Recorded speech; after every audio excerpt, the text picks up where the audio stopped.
વડોદરા શહેરના પંડ્યા બ્રિજ નીચે બુલેટ ટ્રેનની કામગીરી દરમિયાન પીવાના પાણીની લાઇનમાં ભંગાણ સર્જાયું। વડોદરાના પંડ્યા બ્રિજ નીચે બુલેટ ટ્રેનની કામગીરી દરમિયાન પીવાના પાણીની લાઇનમાં ભંગાણ સર્જાયું।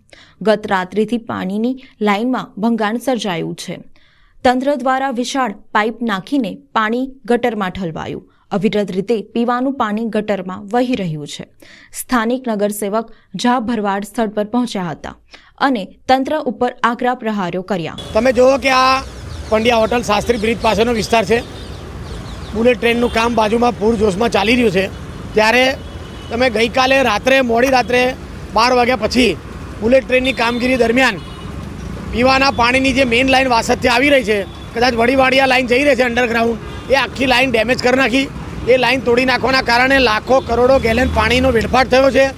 એક બાજુ વડોદરા શહેરના નાગરિકોને પીવાનું ચોખ્ખું પાણી પૂરતા પ્રેશરથી મળતું નથી, અને બીજી બાજુ કોર્પોરેશનના વહીવટદારો, કોર્પોરેશનના જે મેનેજમેન્ટ કરનારા અધિકારીઓના પાપે એ લોકોના મિસમેનેજમેન્ટના કારણે તમે જુઓ કે કોઈ પણ નકશા બક્ષા લઈને કોઈ અધિકારી અહીંયા આગળ હાજર નહોતા। ખરેખર આવો કોઈ પ્રોજેક્ટ ચાલતો હોય તો એમની પાસે પૂરતા નકશા હોવા જોઈએ કે ભાઈ ડ્રેનેજની લાઇન, પાણીની લાઇન કે ગેસની લાઇન અહીંયાથી નીકળે છે કે કેમ, કઈ જગ્યાએ ખોદવું કે કેમ।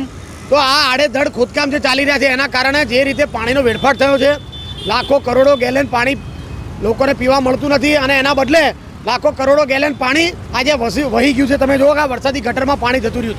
સવારે તો એવું કહેવાય છે કે આજુબાજુનો આખો વિસ્તાર પાણી થઈ ગયો હતો, એટલે એટલું બધું પાણીનો વેડફાટ થયો છે। એટલે આ વડોદરા શહેરના અધિકારીઓ જે જાડી ચામડીના અધિકારીઓ થઈ ગયા છે, એના પાપે આ પ્રકારના મિસમેનેજમેન્ટના કારણે આ લોકોને પીવાનું, આ તમે જુઓ કે પાણી ફરી એકવાર ભાઈ આ પાણીનો વેડફાટ જુઓ તમે, એટલે આ પ્રકારનું જે દ્રશ્યો, આ પીવાના પાણીનો વેડફાટ છે। અધિકારીઓના પાપે આ વેડફાટ થઈ રહ્યો છે। લોકોને પૂરતા પ્રેશરથી પીવાનું પાણી મળતું નથી, અને બીજી બાજુ આ રીતે ગટર ગંગામાં પાણી જાય છે। જુઓ।